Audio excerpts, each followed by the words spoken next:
favorite funny little people. What can I say? Now it's too late. I can tell you the obvious, that I'm sorry that I tried.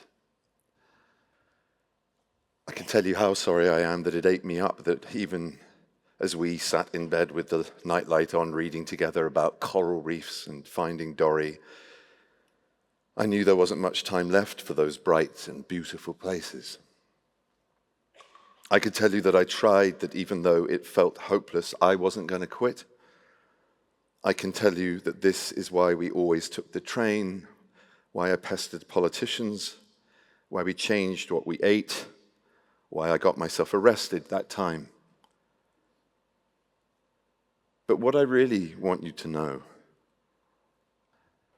that the hardest thing was living through a time when we could have turned this around, but that most people just carried on as if it didn't matter. There'll be 1,000 explanations for this.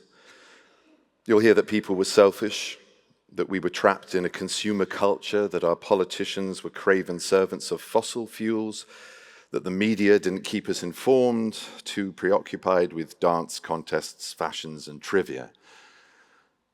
There is something in all of this, but I want you to know what it felt like at the time. It felt like a dream, where everything seemed so normal, but where under the surface there was a horrible and brutal truth that we all pretended didn't exist. Hardly anyone even spoke about climate change and the destruction of the natural world. If you did, more often than not, the conversation would be shut down.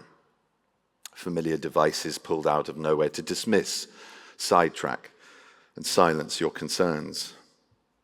And outside, the world, the thoughtless, concrete and metal fume-choked, all-consuming human world, rumbled on, deaf to the warnings and unwilling to lift a finger.